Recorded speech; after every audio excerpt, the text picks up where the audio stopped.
Hi guys, welcome to the channel. I'm Nigel Oxley and this is What to Watch. This is the second of a three-part series in which I'm putting together a budget watch collection and then going to give it away.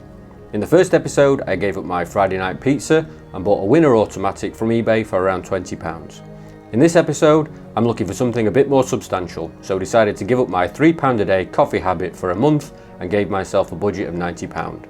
I already have a dress watch in this collection, so for £90 I'm looking for a proper dive watch from a recognisable big brand, and I found this, the Casio Duro. We're going to do a full review, and then at the end of the video I'm going to tell you how you can get your hands on this and the Winner from the last episode and whatever I find to round off the series. Let's get into it.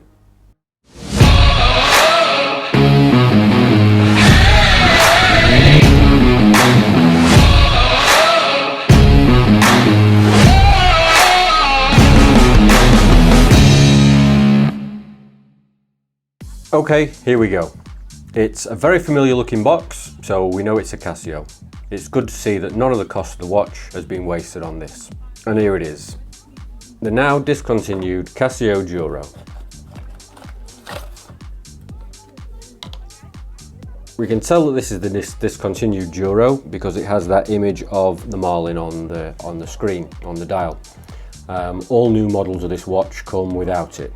This is due to the fact that the license for the image have run out and Casio haven't bothered to renew it. First, let's go through the dimensions and then we'll talk about the rest of the watch. It's 44mm in diameter, so this is a very big one. But Casio have performed some kind of magic trick with this one, as even though the face is very large, the lug to lug is actually less than 50mm, which I guess means it will wear very nice and compact. One of the other ways they've created this illusion is by house limiters at only 12mm, aided somewhat by the fact that it has a quartz movement. Here it is on my 6.5-inch wrist. Isn't that remarkable at how small this wears for such a big watch at 44mm? The quartz movement in here is good for accuracy of plus or minus 30 seconds a month. So this will probably gain or lose as much time in a month that your budget automatic watch will in a day. In fact, 30 times more accurate.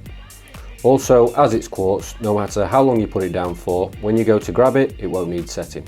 So a great everyday or just for the weekend watch, this one.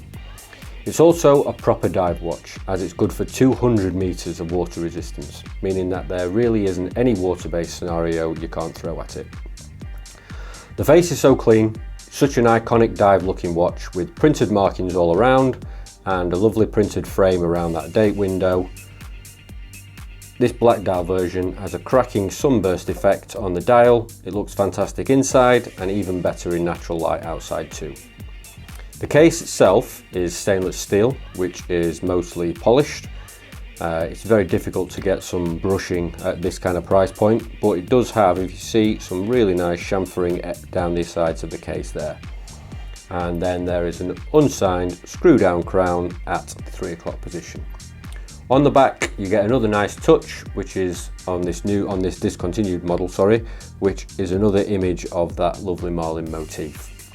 The bezel itself is aluminium, which does actually line up pretty nicely, as you can see here, and makes a really pleasing sound when rotated. Just listen to this.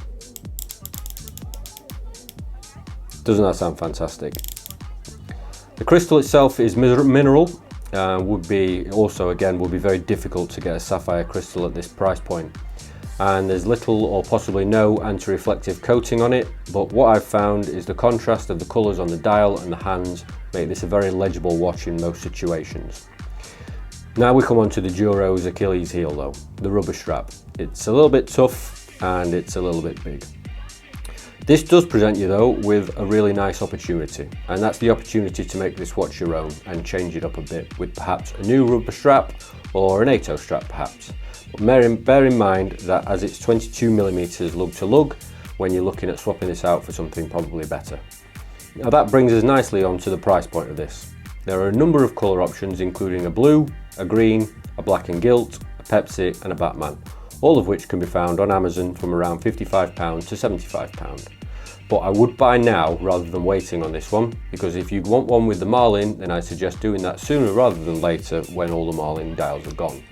Okay, so to summarise, this series is supposed to be about budget watches. but I would say that this is a good watch, not just a good watch on a budget. It looks absolutely fantastic, wears really comfortably, but has great wrist presence. And the combination of quartz reliability and functionality and that 200 meters of water resistance for complete peace of mind probably makes this the best all-round everyday watch I've reviewed on the channel. The more time I spend with this, the less and less I actually want to give it away. Honestly, before I got my hands on this, I didn't quite understand the appeal. I might actually buy one for myself, I like it that much. Okay, so remember how I said I was going to give this away with 2 other watches from this series? Well, here's what you need to do to be in with a chance. Firstly, watch all 3 videos. I've put episodes 1 and 2 in a playlist, and we'll do the same with the 3rd. Make sure you like all 3 and comment on them, and of course subscribe to the channel. Once the series is complete, I will announce the winner. Okay guys, thanks for watching, and remember, if you're ever struggling for what to watch, just keep an eye out for another one of my videos. See you next time.